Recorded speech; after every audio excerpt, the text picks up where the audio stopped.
He's gonna be absent this morning.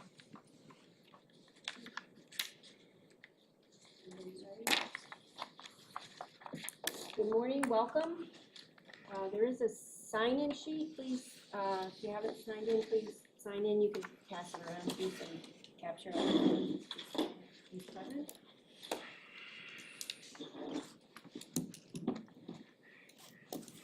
Call the meeting to order for the Utility Policy Committee, March 14th, 2024. First item is to set the agenda.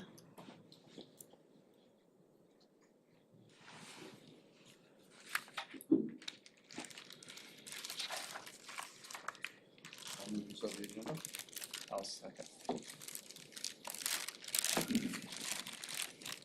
All those in favor? Aye. Opposed? Motion carries. Next item is introduction and guests. Mark Elliott, welcome, Thank you. alternate. Morning. Morning, Jim. We'll go around and say our names. We have a few new people in the audience. John Crum. Jim Escamilla. Jeff Chamberlain with the City of Kalamazoo. Tom Wheat. Libby Heine Cogswell.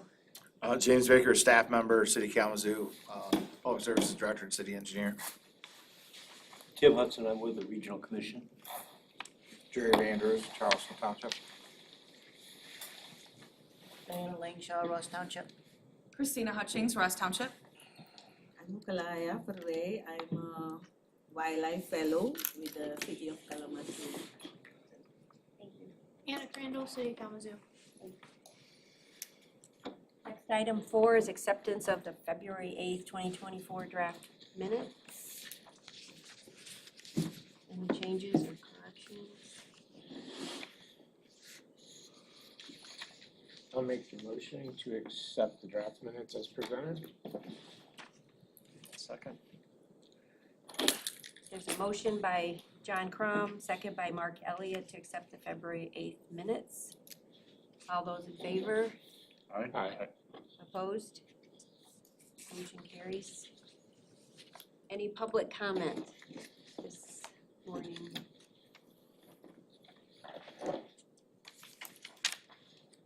Next is unfinished business and utility financial policy. We did not get a chance to meet this last month, so I do not have any more update on this one. We should have an update in April. Okay.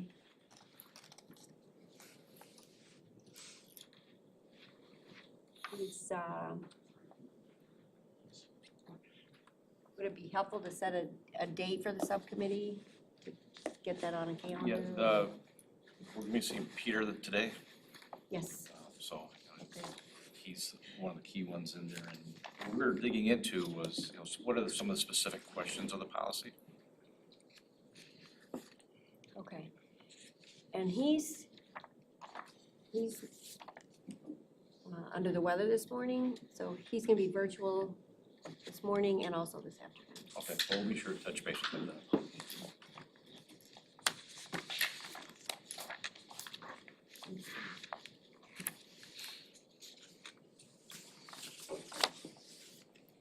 The next item is the rate consultant contract renewal. And James, I believe you had an update on that. Yes, I do. So I've reached out to the rate consultant to obtain a updated proposal. And I expect to have that probably by next Wednesday, is the schedule. Some specific things that I've asked for within that was for some additional time on reconciliation between the accounts that we put in, so like the new budget that we'll be loading in. This will actually be the 23 budget that we load into the rates. It'll be the year-end budget. We've also asked for some additional time for water affordability.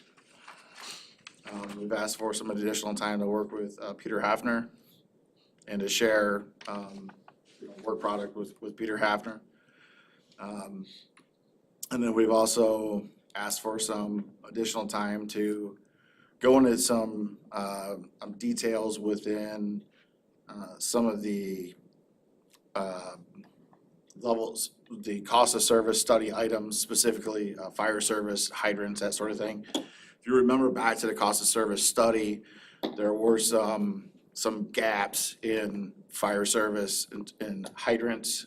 So we've got to do some more work there to kind of properly account for everything on the private hydrant side of it. So there's going to be some, more deeper dives, if you will, in that. So it's once I get that proposal, it would be my plan to reach out to the subcommittee members and schedule time with the subcommittee members to, review and provide comment on that. And I believe the subcommittee members are Jeff and Steve, and Peter, So it's yeah. the same. Yep, okay.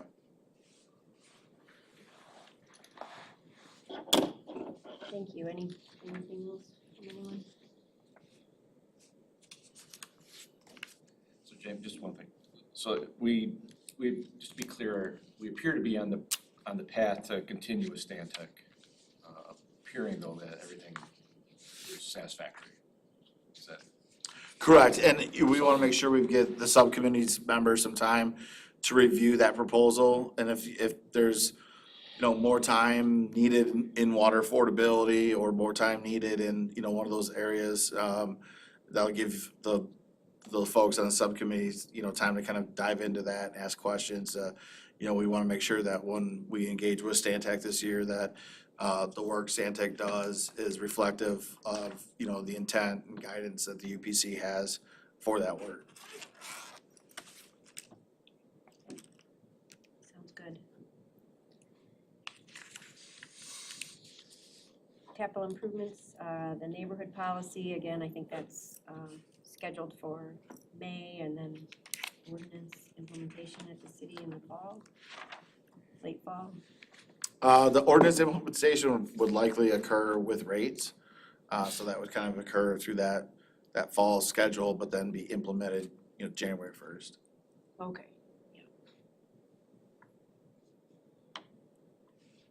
And that timing, as far as I understand, works because there are no neighborhoods who have requested anything other than the one on ML Avenue that is still is relying on the capital improvement. So that's a few years down the road.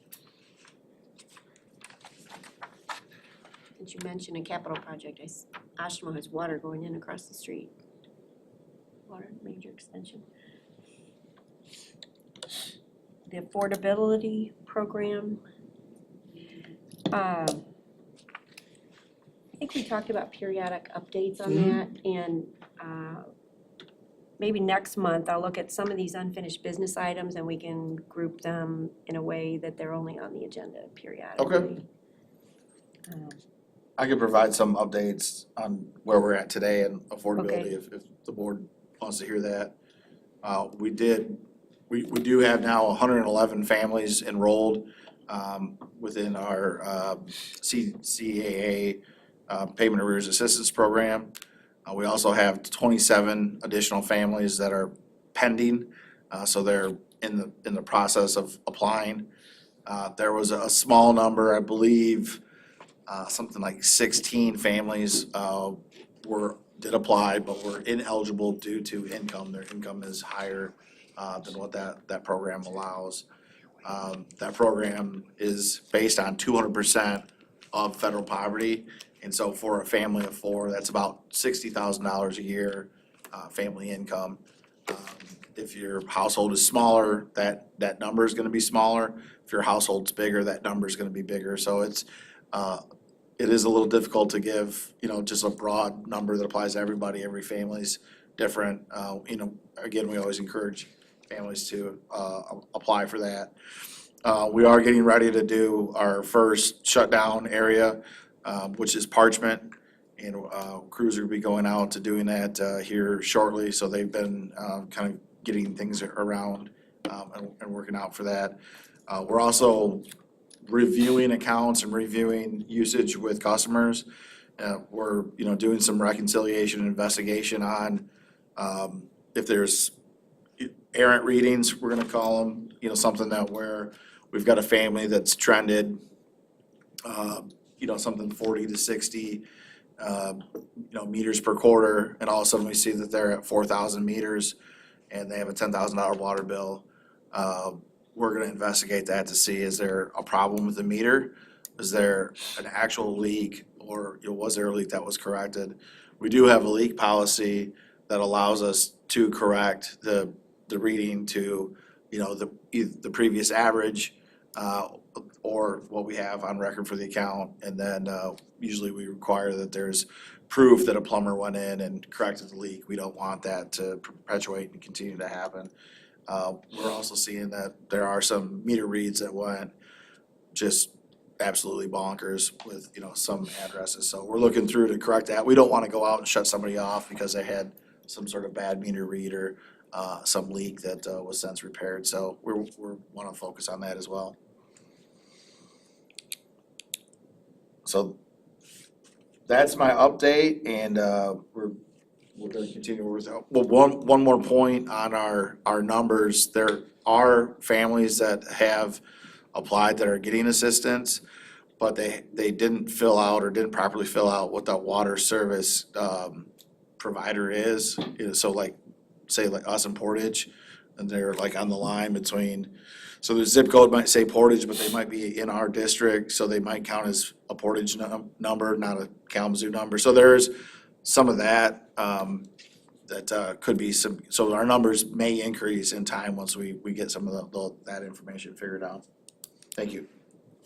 Sounds good. I think our estimates were 300 families or something, so you're, Well, the good news with the state program is that there's really unlimited participation, so there's no funding limit. In fact, that group of families that are being helped right now, that 111 families, over $50,000 has been used to get those families out of payment arrears. So the program is unlimited in the number of families that can participate, and it's unlimited in the amount of funding that would go to those families. So it's really a great program.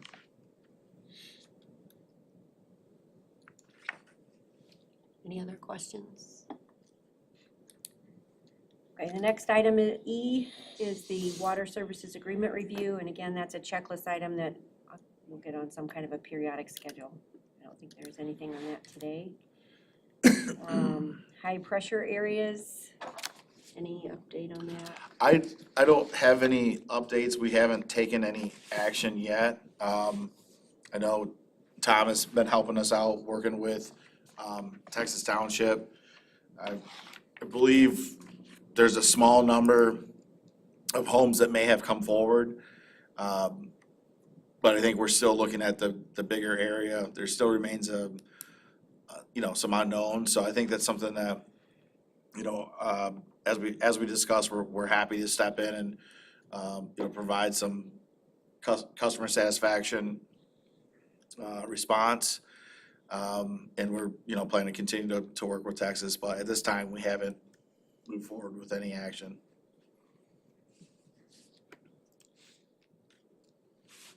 I have a question. So Jim, we put,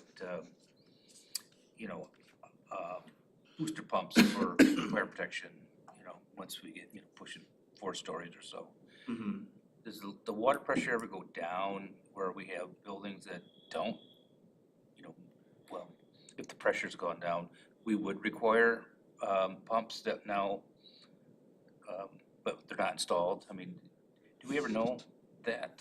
That's, we haven't seen that challenge come up.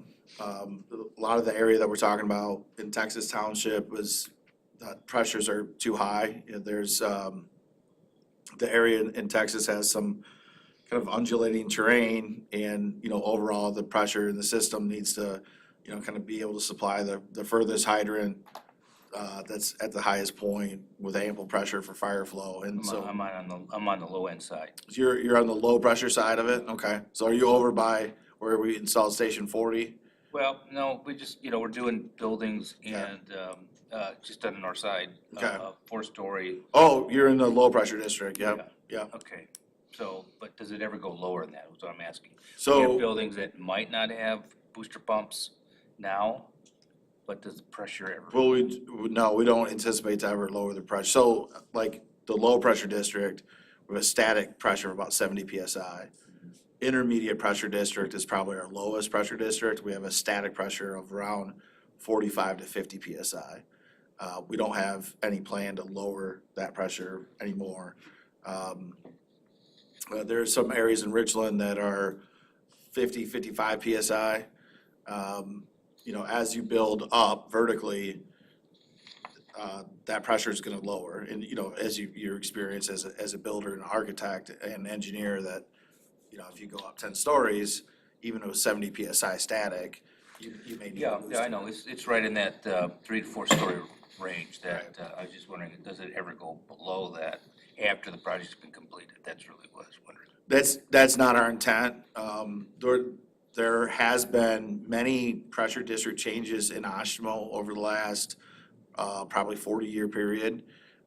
So there has been changes in pressure, but there has been increases in fire flow, and all those changes still met fire flow requirements. So there's as growth occurs and pressure districts move boundaries, that's always something that we look at.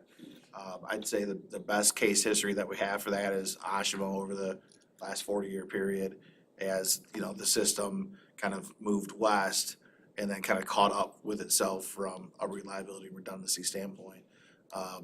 40-some years ago, Oshtemo was essentially all on pumps. So if a pump failed, the water stopped. That's since been changed. We've got towers in place, and we've got a lot of water to support that. So that hasn't been a concern, but that's something that we look at. Can I, just a clarification, you talk about low pressure, high pressure, intermediate pressure. Those are all based on elevations, the pressure districts, right? Correct, So yeah. the low pressure is down in the valley. Doesn't mean that water in that section of the system has lower pressure than something in the high pressure system. It could be the same pressure. Correct, yeah. High yeah. pressure could be lower than the low pressure. Yeah, there could be areas in East Side High that are lower pressure than areas in low. So it's just those areas because they're lower, and then you've got to separate it from the areas that are up higher in elevation, separate it from areas that are up higher in elevation. So I was based on the static pressure, that's not what we based, or whether we have a booster pump or not. Mhm. Does that static pressure ever go down in those neighborhoods? Broadly, no, because that's controlled by the tower, but the tower does have a range in it.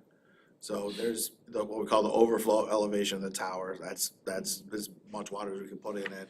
Then there's a minimum, which is, something like 0% full or something like that.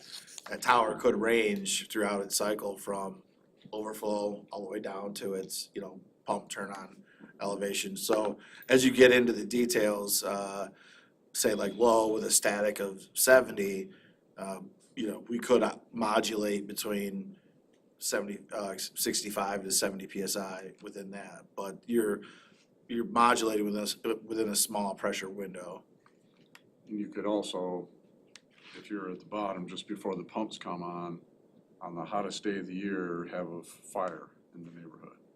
Then those pressures are likely to go lower just because there's more demand. But that would be just a temporary. Right, if there's a main break or a fire, there could be even a boil water scenario where the system drops below 20 PSI. If there's a big enough fire, if there's a big enough water. That's an main break. occasion, I was just wondering, Right. should, Normal fluctuations will be Yeah. the elevation fluctuations in the tower.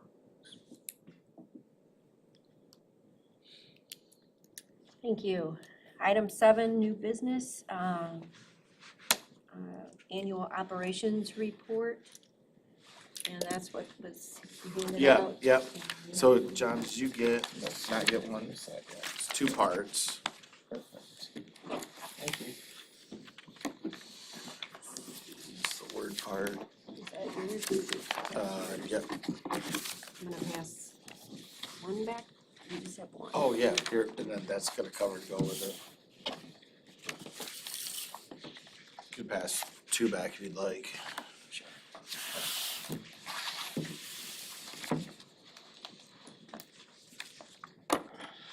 So these are kind of two separate reports. And, You can pull it up online. yeah.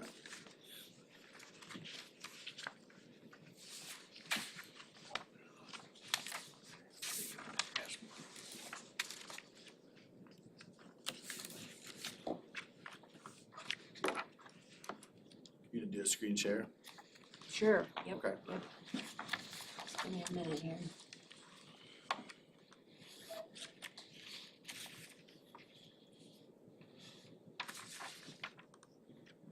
Which one are you opening first? You can open the asset management one first.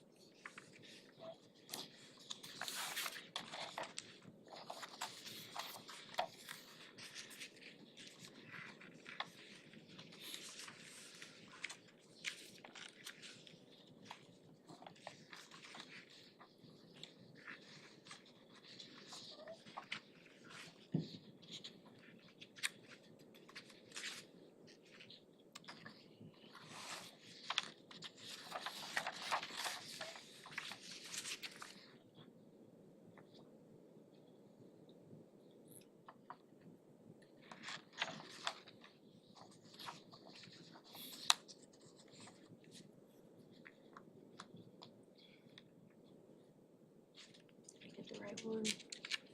Perfect. Okay, just to kind of go through this, and we're gonna place these reports on the UPC website, so they're available for everybody in the future. They'll be available for, public as well, and then all of our partner communities, the regional commission, and everybody that's kind of a part of the water system. So the first report, asset management report, this is kind of a format type report that's required to the state of Michigan. And certainly we felt that this would be very beneficial for the UPC to have this information as well. The first paragraph just kind of describes asset management plan and why we do it, why we kind of function in the asset management plan role. That we talk about staffing levels, so all the detail of staffing as the staffing was maintained through 2023. We talk about inspections, maintenance activities, and corrective action during the year, so we've got some highlights of that stuff. I'll get into some more of that in the, we call annual director's report, that gets into some real fine details of kind of all the work that we do, including work orders. We've also got a summary of the studies that we've conducted specific to water system, well fields, things of that nature. Again, this is only 2023. We might have been completed studies in 2022 or 2021, but this report is focused on 23. We detail all expenditures within the distribution system for maintenance, and then also supply and treatment. So we've got all those costs in there as well. We're including capital with those costs, so you can see kind of where the capital expenditures occurred during 2023. Then we also summarize assets that were completed and put in the ground. Now, I will note that this is based on engineering, not finance. So I'll give an example. The 33rd Street water main is in the ground. There's 3 miles are complete. That is operational, but that project is still open on our books. It's not closed out yet. So from an engineering perspective, we're gonna say that project was completed in 2023. From a finance perspective, Mr. Ficenzi, who was on our team's call here, that's not gonna show up as complete until 2024. So when we look at numbers and Peter Hoffner says, well, they didn't complete that project yet. What he's saying is, in the books, it's not done yet. What I'm saying as an engineer, I can go show you where it is. And if you've driven on 33rd Street, you know what I'm talking about. and it's in the ground and it works and it's moving water. So I'm saying it's done. That also, that difference in what is reality and happening out on the street and what finance sees on numbers on a screen or paper is different. And it will continue to be different. And that's also sometimes can speak to why we are halfway in one year and halfway in the other with CIP budgets as well. So you go on, show all the projects we do. We also highlight CIA projects. Those are projects that the townships are doing themselves or developers are doing themselves. And then that's kind of built and put into the system. So if you look at new main installed plus CIA, we're sitting at about 8.8 miles of new main going into the ground. That's a very impressive number. We haven't seen numbers like that since the major growth years of the 70s and 80s. So I think that's something that's really positive for the UPC to look at. From a system, we're making some very positive growth moves, so that's great news. We also summarize maintenance, again, going into kind of the O&M side of the house. And then, we've got just a few more notes on, futures and what do we look like going into next year. So we talk about the rate increase and how that's gonna help into next year, which is this year. So when we say this report next year, it's a 2023 report, we're talking about 2024, not 2025. That's the next year we're gonna talk about with rates. Switching gears here, talking about this report. This is getting into some more finer details, really kind of all the nuts and bolts of things that are going on in the water system. I'm just gonna thumb through it from a high level. One thing to note is like our total water produced, 7 billion gallons a year. I would note that, look at our growth from 2019 to 2023. We've increased our annual production by over 400 million gallons a year. That's not a small number. That indicates some system growth that is certainly occurring. So keep an eye on that. We break them down by all the different pressure districts, so you could spend some time with this and see, hey, where's that growth actually occurring? Which pressure district is seeing it the most? We got some bar charts that show you variance in production from a 10-year average. So we look at a 10-year rolling average, where is our current production and historic production trending at? And then if you look at this 20-year production or yearly production for previous 20 years, this chart right here. I spend a lot of time looking at this chart. I look at this chart every single month. This chart is one of the most important things in terms of corroborating data to tell you how important system reliability is. If you look at where that trend line is heading, it is kind of topping off, showing that we're pumping more in 2023 than we have over the past 20 years. Additionally, if you look at the past 20 years, when we had high pumpage occurring, it was at some specific peaks. There was a drought, or there was a dry weather period that are spikes.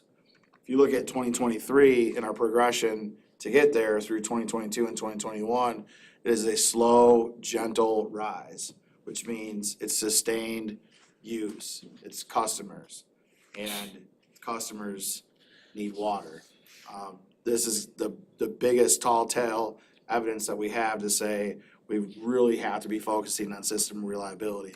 We have to be focusing on supply, station improvements. We have to be focusing on cast iron main replacements, and we've got to be focusing on transmission. And so we're doing those things, and that's great news that the capital program is heavily invested in system replacement costs and system reliability. The only deviation from that is lead service lines. Lead service line replacement doesn't help you on this chart, but as we know, lead service line replacement is a huge, important thing for us to do as a utility. Gonna keep flipping through the pages here. Question on that is, Yes, sir. so you've seen sort of a gradual growth. You're able to, if we have one of those spikes this summer, you have the capacity to pump that? That's certainly a concern. That's why we're, Anna, our chief engineer, sitting in the back over there, is working with our supply group to make sure we've got a new pump at Station 25, a pump on the shelf for Station 5, and we're scrambling to try to get more pumps ordered. That's probably our biggest concern, is that at these big stations, we've got a battery of pumps, sometimes, 4 or more pumps. And to get a peak on top of that, we need everything to work. Station 24, for example, that's the big mother load station that produces for our west area. We've done some pump replacements there. We're, really focusing on pump replacements in other parts of our system. We still do have pumps from 1974 and older, and so we've got to make sure we're reliable on that. But that's something that kind of keeps us up at night to make sure that we can do it. One good point of good news, not to be all macabre here, is that when we flush annually, and we're getting ready to flush again, we run the system at full go. So that's a good test and confidence builder for our folks that work in water supply to say, yep, I've got the confidence. We took it all the way to 100%. It held. Had some concerns over here. Let's get that fixed. So that's also kind of why we have the schedule that we have. It gives us time to get after maintenance items in the winter. Also gives us a quick check-in in the spring before we hit that high summer drought period. So if we identify anything during spring flushing, we're gonna really wanna get that addressed so that we can get that fixed before we hit the summer. Chemical use comparison, that's another thing. I'm gonna turn over now and spend some time on customer complaints. So we do track that. And this is something that we spend a lot of time and focus on. When we look at departmental goals, we've got kind of, some main goals, including system reliability, water quality, and customer satisfaction. It's kind of our top 3 goals within public services: water quality, system reliability, customer satisfaction. When we look at customer complaints, that's an opportunity for us to improve our customer relationships, but it's also telling us that we've got some improvement to do on water quality. But if you look at, we were trending down quite nicely until we hit 2023, and then we pretty much doubled our annual statistics. So I'm gonna spend some time in talking about that. One of the projects that we did in 2023 was we shut down Station 11. That's a iron treatment station that provided water to both the Northwest High and the High. With that station shut down, Northwest High did not receive any iron removal, and High did not receive any iron removal. High is our highest iron district. So we have some of our highest iron wells at Station 9. Station 9 had to run to take up the load from Station 11, and as a result, we produced and pumped into the system probably more iron than we ever had in a few decades. Station 11 is now all rebuilt. It's got all new sand filters, and it's back online, and it's gonna be, removing iron. So the good news, although there was that big spike in customer complaints, the goal for 2024 is that we get down into the 300 customer complaints per year. We also have a pretty aggressive auto flusher program that's gonna be your next page. We put auto flushers out into the system to help with water quality complaints. You can see that we continue to increase the number of auto flushers that are in service and the amount of flow that's going through them. Flipping here, don't lose my space. So that's something, we put the auto flushers out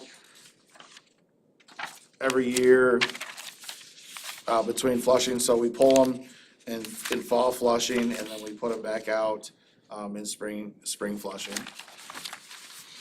So we've got, again, SCADA data, statistics on, water distribution system, leaks, repairs, valve work, meter change out, hydrant work, arch taps, frozen services. 2023 was a great year for frozen services. We had 0. So, hey, finally, First day of the year. there is some good news for not having winners. Lead service line replacement, we have a annual goal of 500 lead service lines per year. We really like to accelerate that, kind of a departmental goal of 800 lead service lines per year. We only achieved 363 lead service line replacements in 2023, but I will note that we awarded by contract over 1,080 lead service line replacements. So there's a lag there. We are experiencing some supply chain challenges in obtaining the brass fittings and the materials that kind of go into, making that service. Some of those parts and pieces that I brought in and showed everybody in previous meetings, those things are hard to come by and take some tremendous lead time. So the good news in that we did award that contract, we've got additional contracts that we are awarding, is that you'll see this number kind of take off like a bell curve. So we're at the lower end of the bell curve right now, and then that number is gonna take right off, and we expect to have over our goal in 2024, and then, continue to award some projects on the back half of it. Boil water advisories, and then, of course, all the lab data is all summarized there, as well, including, number of filters we provide and requests for filters from 301. There's a tremendous amount of sampling that we're doing. I would, note in 2023, we are completing nearly 16,000 samples a year of the water system. And that is a big number.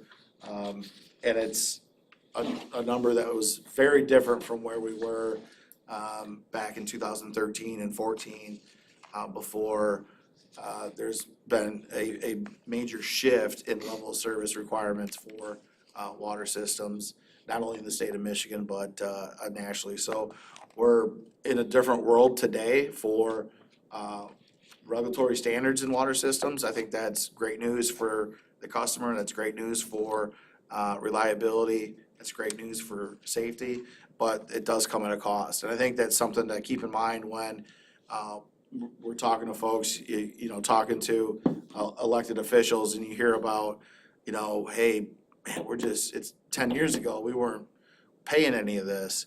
And you're right. And 10 years ago, we didn't have anything to do with the PFAS limitation. PFAS wasn't even, if I said PFAS 10 years ago, somebody sit next to me and say, oh, excuse you, James, what did you just say?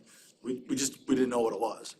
And 10 years ago, if you remember, we weren't talking about lead either. And, I'm not gonna go into that, but reality today for water system is completely different from reality 10 years ago. And I'll leave it at that. Any questions?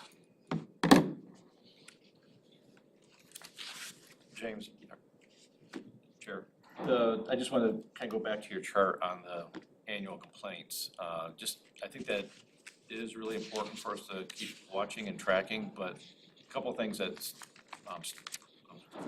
kind of are pointed out to me is that, we've been doing a lot of capital work Yep. the last couple of years. Construction can impact that, yeah. And as we see that construction work going on, we're starting to see more disruptions Yes. going on. And then as we see more disruptions going on, we then see more complaints. Correct, yeah. So I think that's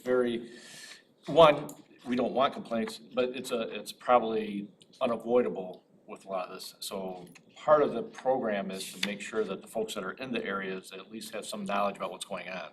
Yeah.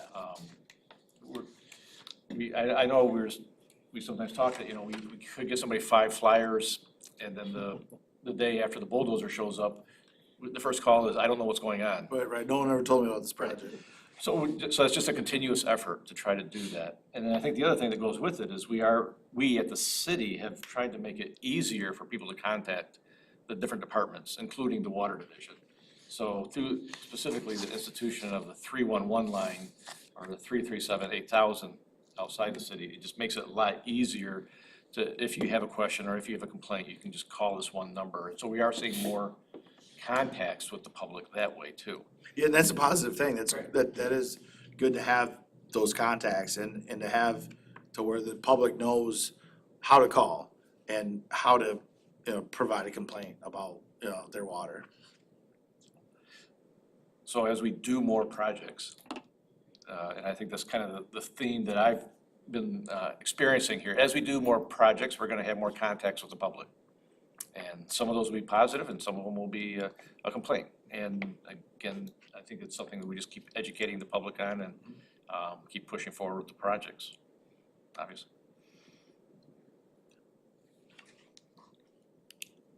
I'll add that I really appreciate this summary. I think it's a good overview on the operations. A couple thoughts, just one question. A few years ago, there were some auto flushers that I thought went in Oshtemo near H Avenue. Yeah. And I didn't see that in the report in terms of the summary. I don't know if that was a temporary. They should be going back. I can check on it. There was a whole area, there was a whole area that we were doing specifically for, there was a neighborhood that was having some concerns. Usually with our auto flushers, once we have success with them, it becomes kind of an annual program. And I know that we keep buying more. One auto flusher is about $3,000. And we keep buying more every single year to put them out. And I know we just bought several more to get ready for this year as well. So I can check on that to see if those HAV flushers are gonna go back out. And then I recall when we were talking about the affordability program last year that we talked about the effort with those families on conservation.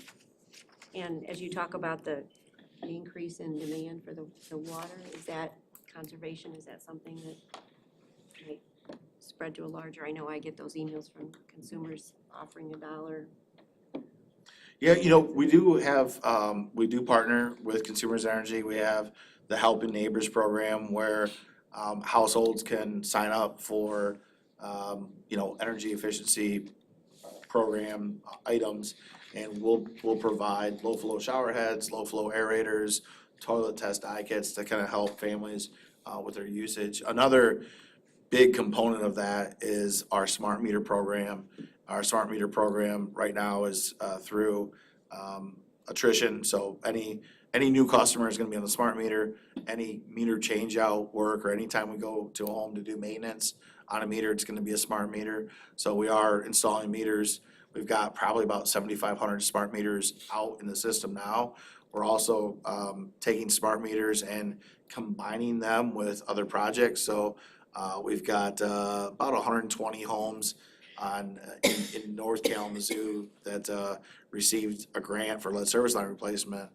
When that work gets done, they're also that same contractor is gonna install 120 smart meters in those homes as well. So those smart meters will help customers once we get programs in place. We don't quite have it there yet, but there is a customer portal and there is an ability for, once we have, kind of over the critical mass amount of smart meters in the system, that we'll have a program in place to where customers could get on their phone and see their usage in real time. They could get text alerts if their usage goes over a certain threshold, that they could say, hey, give me a text if, as a family, we've used more than 100 gallons in a day, and you can get a text for that. So there are ways, I think, to your point, conservation certainly has to be a part of kind of our overall strategy and plan. And there's gonna be some customers who are very interested in that. There's also gonna be some customers that say, hey, I wanna water my lawn, I wanna have 4 bathrooms, and I'm gonna do a lot of laundry every day, and those are my decisions. So we're, as a water utility, it's our goal to be able to supply and serve all customer types, and customers that wanna participate in that, and customers who choose not to. So in the water affordability program, do you make it mandatory that they put in these water efficiency things? Not at this time. Do you think it would be a good idea? It would help, but we don't have enough data yet to say, if all of our folks that were facing shut off or have payment arrears were due to high usage, that would be something certainly to look at, but we don't have that data. Our data sets just are incomplete. We can't make that determination. Sometimes there's a challenge for income that is contributing to it. So we are seeing customers that have some challenges meeting their bill payment. They have very low bills. They're using like 20, 30 cubic meters per quarter. Yeah. Which is low. Our a typical conserved usage home, this would be a home that is conserving their usage and not wasting water, would be in the neighborhood of 51.3 cubic meters per quarter. And a higher usage home would be closer to 70 cubic meters per quarter. And again, we're seeing homes that are 20, 30 cubic meters per quarter that are qualifying for the payment arrears assistance.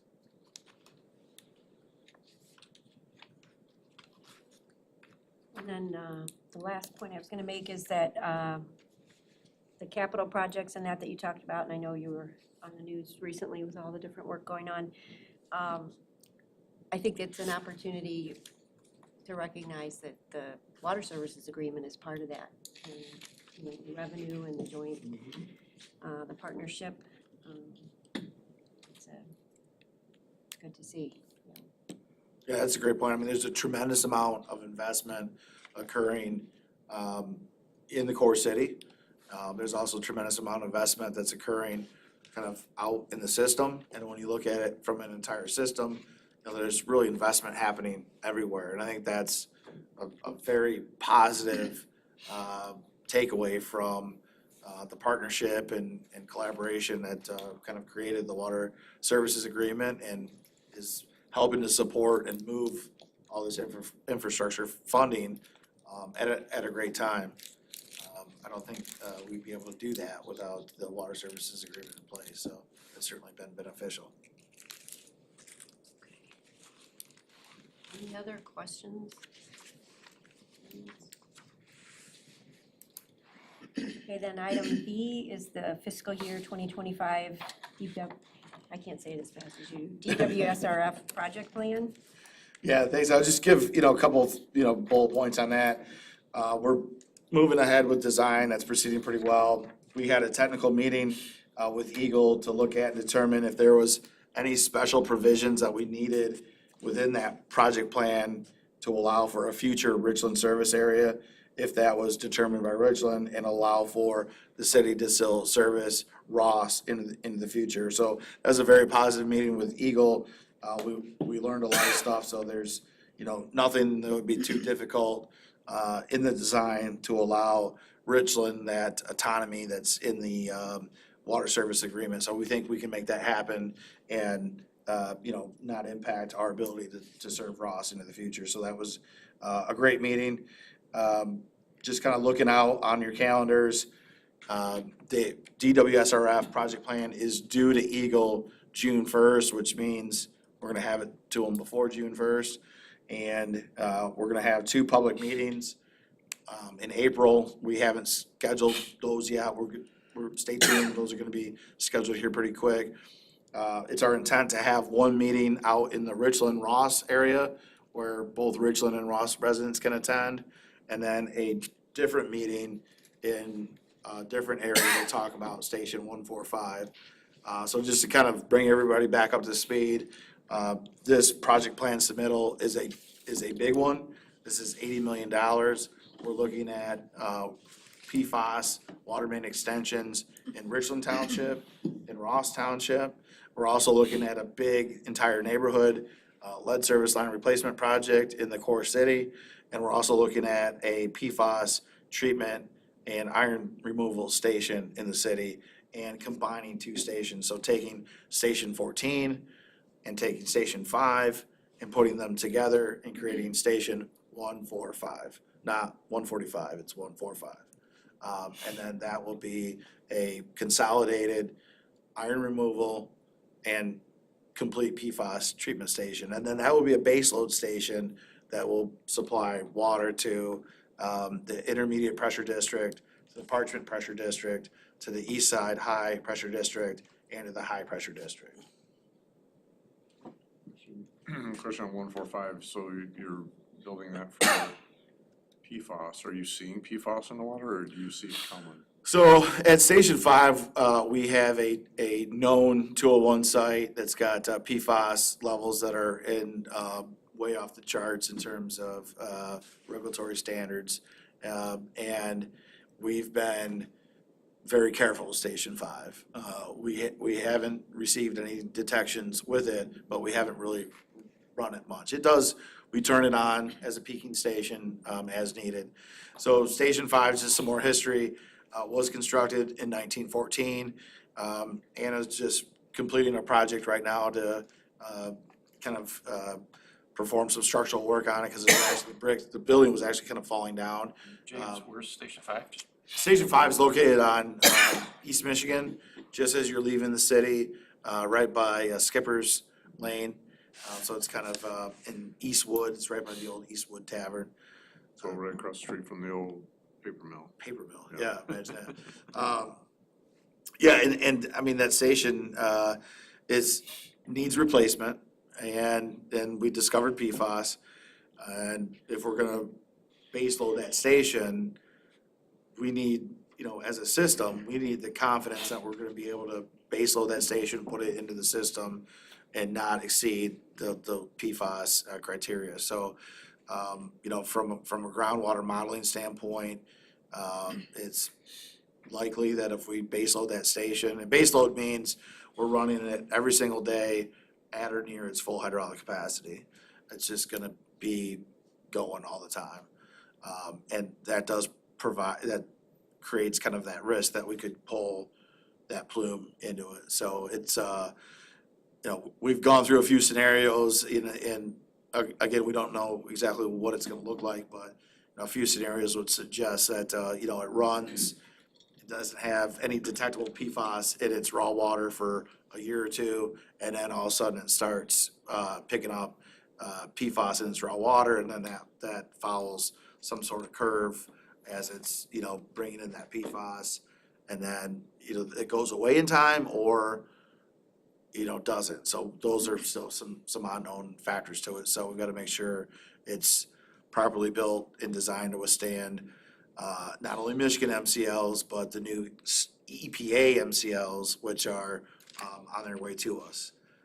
PFAS numbers are essentially going to zero. I mean, it's where they're at. Well, not to go too much into the weeds, but I am an engineer, so is that gonna be designed to treat? It's iron treatment, right?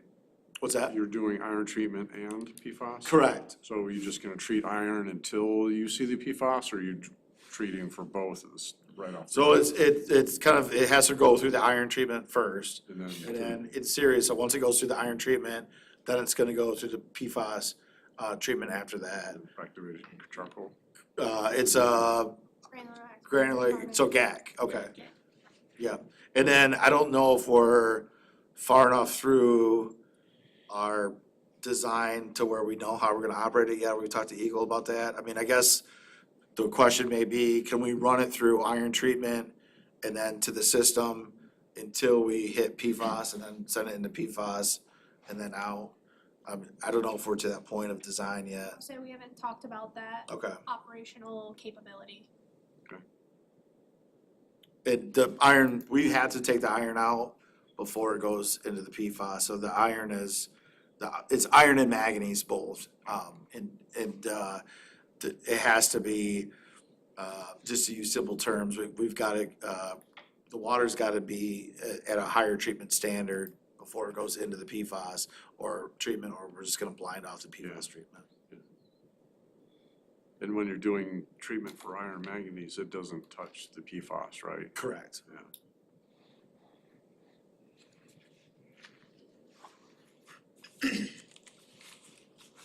So yeah, the two public meetings will be in touch, and so I don't know if we're gonna have the April UPC meeting before we start scheduling those. So I just, I'll just warn everybody now that we're gonna be moving to scheduling those public hearings. And then after the submission, is it in the fall when you learn?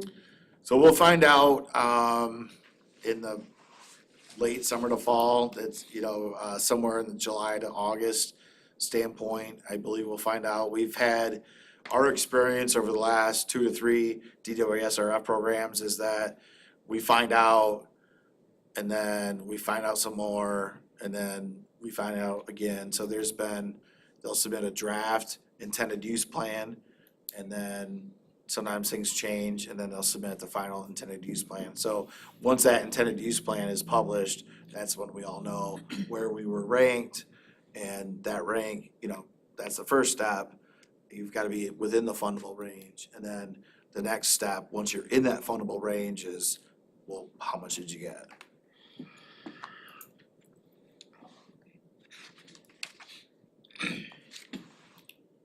Thank you. And then last action item is the professional services invoice approvals.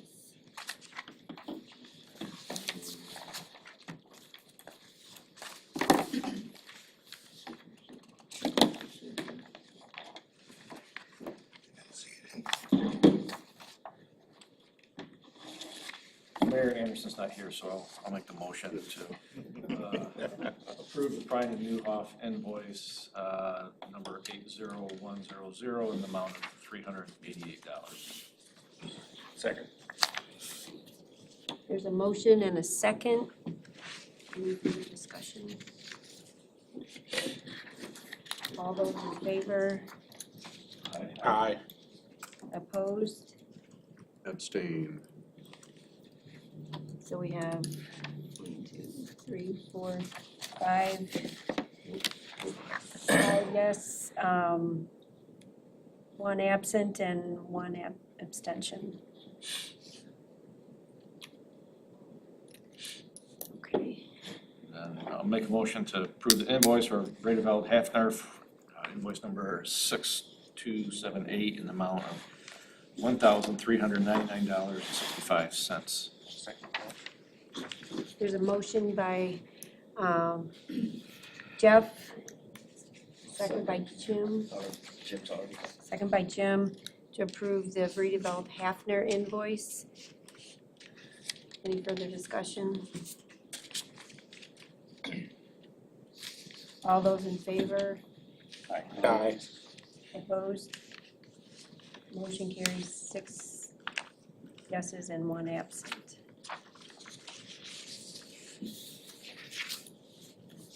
I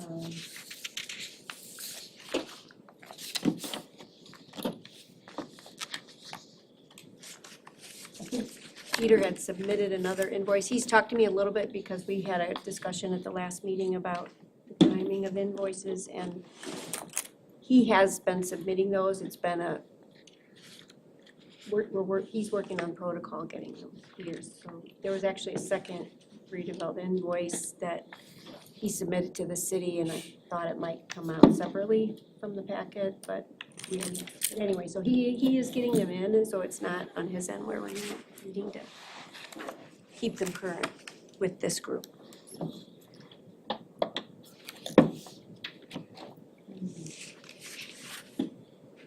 Item 8, committee member, alternate attendee guest comments. So I'll start with guests. Oh, I thought it was a good meeting. I appreciate Jim's update on things. And I appreciate your comments about, we all need to celebrate when we're out doing water projects in and out of the city, that a lot of this is happening, as James mentioned in his interview with, I think, the media, that we have the funds. We have the funds because of this contract. It's allowed the system to grow because we have investments from both sides going into the system. So I appreciate that. Thank you. Your PFAS, it went up about double the poundage usage in the last 4 years. Is there a reason why What chemical are you looking at? PFAS, or they're not PFAS? Phosphate. Phosphate? Yeah. Yeah, and it's gonna go up some more. So we're, when water quality regulations started changing, for us in 2018, we started implementing increased phosphate usage within certain districts. And then that started spreading out, so as we implemented in a few districts and we started implementing in more districts, we just awarded our large system optimization project, so we're water quality optimization with optimized corrosion control. That contract just awarded, and that's going through the system now, and you're gonna see another big jump in phosphate going on. So long story short, our system used to operate at around, low ones up to maybe around 2 of total phosphate in the system. We started changing districts at a time to go up to 4.5 of total phosphate in the system. And now we're gonna be taking the steps to bring the entire whole system up to 4 milligrams per liter of phosphate, total phosphate in the system. Now, there's some more details of how much ortho, how much poly. I won't get into all that, but the system is using more phosphate, and the system's gonna continue to use more phosphate. That growth curve is gonna continue through 2024 and 2025. As far as looking at these numbers, I would say you're not gonna see things stable with our new higher usage until 2026. But if you looked at 2026 and compared it back to like 2017 or 2016, you'll see that we're more than double of where we used to be in terms of phosphate. The cost of the chemical is going up. But the cost is gonna more than double because we used to use a kind of like a Kool-Aid mix. It was a dry powder you mix in, you make your own Kool-Aid, so to speak. We're now buying it that is already blended and at the manufacturer. So there's human element and accuracy and precision component to making your own Kool-Aid. It's gonna be different. John's Kool-Aid is gonna be different from my Kool-Aid. And so we can't afford that variation in our process any longer. So it's coming from the manufacturer that's already pre-blended, and so all the Kool-Aid's gonna taste the same. And we pay for that. So there is additional cost for that as well. And kudos to your boil water advisory was way down. That's a mess when that happens. And the least you have of those, the better. Do you use 20 pounds is your limit? So at anytime so that is the state's limit. Anytime we go below 20 PSI, we're required by the state to issue a boil water advisory. A lot of these are precautionary, so we know when we work on a water main break, we're gonna have to shut valves. If you shut valves on either side, and your pressure's gonna go to 0 eventually. So, we issue those. A lot of these water main breaks, we've averaged over 100 water main breaks per year. A lot of these water main breaks, we don't have the ability to get a gauge to put a pressure gauge on where we're working. And so we know, hey, we're shutting valves, we're gonna take a piece of pipe out, put a piece of pipe in, or, put a repair clamp on. So we're gonna go to, we're gonna go to below 20 PSI, we know that, and we issue it. Sometimes we know a little bit more information and, we might be able to leave something on or something hot, so to speak. But having a large number of boil water advisories is a kind of a consequence of doing all the work that we're doing. And that's something, Deputy City Manager Chamberlain spoke to, when we're doing all this work, there are gonna be, disruptions to the customers. You see that through boil water advisories. 100 main breaks per year are gonna be boil water advisories. So there is things in the system that are happening that are kind of forcing the hand to, we've gotta do the boil water. But again, as we continue to invest in the system, the goal is that we're gonna reduce those annual main break occurrences. So I think there is certainly some light at the end of the tunnel in the future on that. And lastly, your cross-section reports, which you're doing March 31st. Just a reminder, how many do you have to do? One for each? We do a lot. Anna, do you even know how many cross-connection inspections we do? I do not. I know it's a big number. A lot of work. Yeah, we have an outside contractor that helps us with that. Thank you. I was very pleased to see the reports because we're just kind of getting new into the program. I think it'll help that we have the information to get it back to our board. I'll call you back. I apologize, that's my sister. Sorry. I want to echo what Trustee Langshaw said. Really impressive information. I continue to be a student of water and all of the pieces that takes to really manage that much water. I'm super impressed at the delivery of information. I also want to say I'm extremely thankful for the City Council to be able to look at Ross Township independently and help meet our needs. And I know moving forward, 18 million is a huge ask. We're so thankful to have your partnership and support, and we're very thankful that individuals in Ross Township that have PFAS will have clean drinking water in the future. So thank you. Thank you to everyone. I have no comment. Anyone online?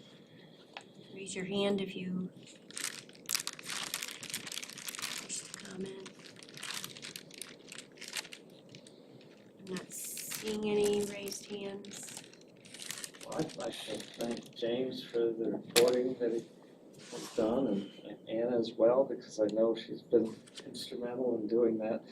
And then just a very follow-up question about the of phosphates.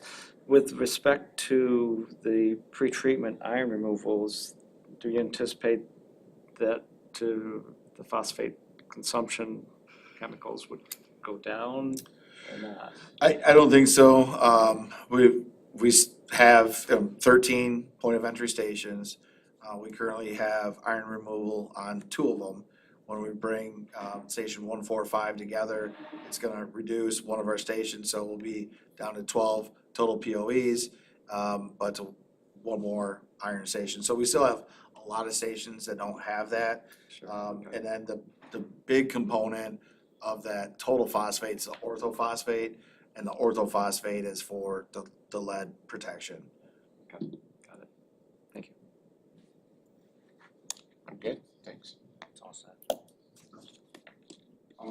Just in terms of, you talked about getting information out there to people, about flushing, about breaks in the system, so I encourage that, because as an example of getting good information out there, thank the city for the flyers that were sent out about the construction in town, which is highly impactful to some people who have to go from one point to another with Southwest Edge and White's and Bronson Boulevard.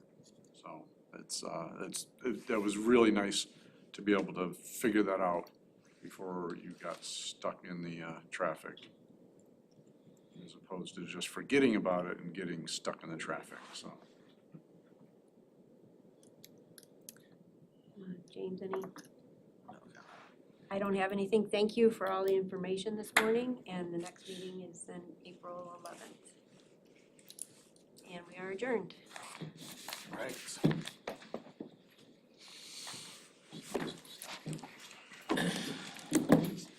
I knew about it, and I was like, I don't know if I figured out one day.